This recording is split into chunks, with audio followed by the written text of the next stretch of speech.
উত্তম কুমার। এই নামটা শুনলেই বাঙালির মনে ভেসে ওঠে এক সুন্দর হাসির সুদর্শন চেহারা, যে আজও বাঙালির স্টাইল আইকন। কোনো রকম পেশাগত তালিম ছাড়া নিজের স্বতঃস্ফূর্ত অভিনয়ের মাধ্যমে কিভাবে মানুষের মনে জায়গা করে নিতে হয়, উনি ছিলেন সেই রীতির পথপ্রদর্শক। স্বাধীনতার পরে সবেমাত্র বাংলা ছবি একটু একটু করে সাজতে শুরু করেছে।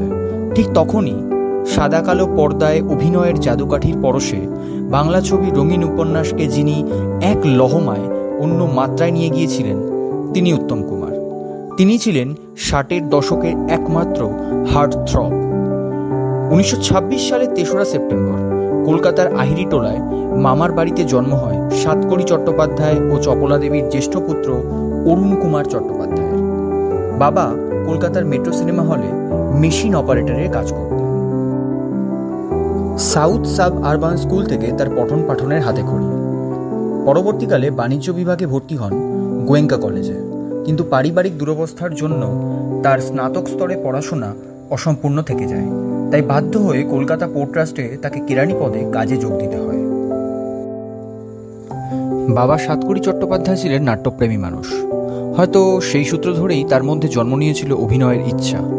তাই তো চাকরির পাশাপাশি সুহৃদ সমাজ নাট্যগোষ্ঠীতে তিনি নিয়মিত অভিনয় করতেন। উত্তম কুমার তৎকালীন কলকাতার লুনার ক্লাবের সদস্য ছিলেন। সেখানেই মুকুট নামক রবীন্দ্র নাটকে তার অভিনয়ে হাতেখড়ি। তারপর নিতিন বোস পরিচালিত মায়াডোর নাটকে তার অভিনয় সকলের নজর কাড়ে। 1948 সালে নিতিন বোসের পরিচালনায় দৃষ্টিদান ছবিতে অভিনয়ের মাধ্যমে শুরু হয় তার চলচ্চিত্র জীবন। তারপর সেকালের এমপি স্টুডিওর সঙ্গে তিনি 3 বছরের জন্য চুক্তিবদ্ধ হন। 1953 সালে নির্মল দে পরিচালিত 74.5 ছবিতে তার অসামান্য অভিনয়ের জন্য তিনি বিশেষভাবে প্রশংসিত হন। দেয়া নেয়া হৃদয়হরণ হয়ে কখন যে তিনি দর্শকের হৃদয়ে নিজেকে বন্দী করে নায়ক থেকে হয়ে উঠেছিলেন আপামর বাঙালির মহানায়ক, তা সকলেরই অজানা। সুপ্রিয়া দেবী, সাবিত্রী চ্যাটার্জি, মাধবী মুখার্জি, সুমিত্রা মুখার্জি, অপর্ণা সেন, শর্মিলা ঠাকুর, অঞ্জনা ভৌমিক, কাবেরী বসু প্রমুখ অভিনেত্রীর বিপরীতে অভিনয় করলেও সুচিত্রা সেনের সঙ্গে তার অভিনয় আজও সকলের মনে সবথেকে বেশি উজ্জ্বল।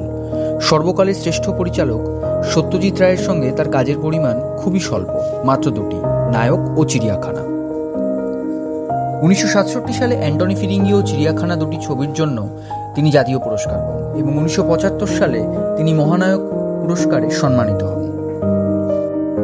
কিন্তু সূর্যও একটা সময় অস্তমিত হয়। পারিবারিক সমস্যা ও ব্যক্তিগত জীবনের টানাপোড়েনের কারণে 1980 সালে ওগবধূ সুন্দরী ছবির কাজ চলাকালীন হঠাৎই হৃদরোগে আক্রান্ত হন মহানায়ক। কলকাতার একটি বেসরকারি হাসপাতালে 4-5 জন অভিজ্ঞ ডাক্তারের নিরলস চেষ্টার পরেও তিনি চলে গেলেন না ফেরার দেশে।